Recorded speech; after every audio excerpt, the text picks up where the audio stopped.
ఎప్పుడు కూడా డీవియేట్ కాలేదు. ప్రజలకు న్యాయం చేయడం కోసం జీవితాంతరం పోరాడుతున్నా, మళ్ళీ పోరాడి న్యాయం చేస్తా. డ్రైవర్ కావాలి, ఎయిర్పోర్ట్కి పోవాలి, డ్రైవర్ కావాలి, 2 గంటలే కావాలి, ఆ 2 గంటలకే డ్రైవర్ కావాలి. ఆ టైంలో కొంతమందికి వీలుంటుంది, వాళ్ళవి పని చేసుకుంటారు. అదే మరి ఒక వీళ్ళే కాకుండా ఇంట్లో కూర్చొని పని చేయడానికి ఒక ఆడబిడ్డ పని చేస్తుంది, వంట చేస్తుంది, చేసిన తర్వాత కొంచెం టైం ఉంటుంది. ఆ టైంలో ఫ్రీగా ఉంటే ఒక 4-5 గంటలు పని చేసుకుంటే ఆన్లైన్లో ఒక 20,000 30,000 రూపాయలు సంపాదించే పరిస్థితి వస్తుంది.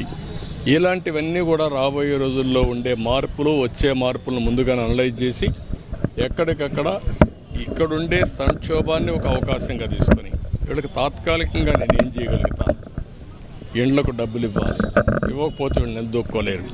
మొదటి అంతస్తులో ఉండేటి అన్నీ పోయినాయి. రెండో అంతస్తులో ఉండే వాళ్ళు కూడా చాలా వరకు నష్టపోయారు.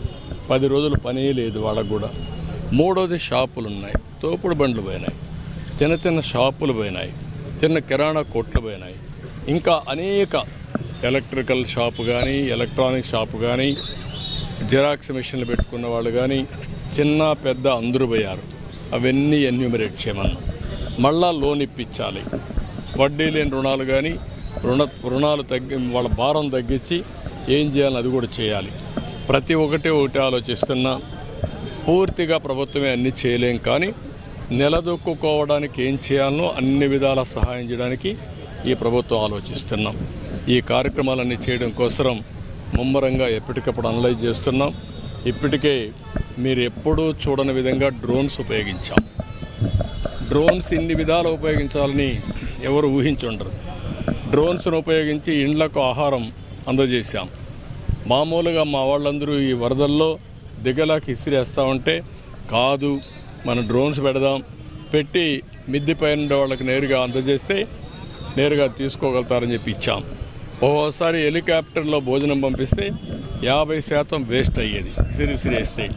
దీనివల్ల 100% సక్సెస్ అయ్యింది.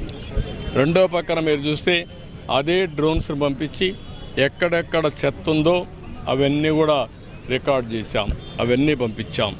ఇదే డ్రోన్స్ని పంపించి ఎక్కడెక్కడ డ్రైన్స్ అన్నీ బ్లాక్ అయిపోయిందో అవన్నీ తెప్పించి అవన్నీ క్లియర్ చేయించాం. ఇదే డ్రోన్స్ని పంపించి 15 మంది చేసే పని బ్లీచింగ్ కానీ అవన్నీ కూడా డ్రోన్ చేసే పరిస్థితికి వచ్చింది.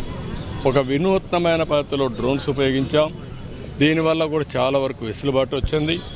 హెలికాప్టర్లు ఉపయోగించాం, ఎన్డీఆర్ఎఫ్ను ఉపయోగించాం, కడాన ఆర్మీలో ఉండే ఇంజనీరింగ్ డిపార్ట్మెంట్ వాళ్ళు కూడా పిలిపించాం గంటలు పూడ్చడానికి. అనేక ప్రయత్నాలు చేసి ముందుకు పోతున్నాం. ఇప్పుడు ఎన్యూమరేషన్ జరుగుతూ ఉంది.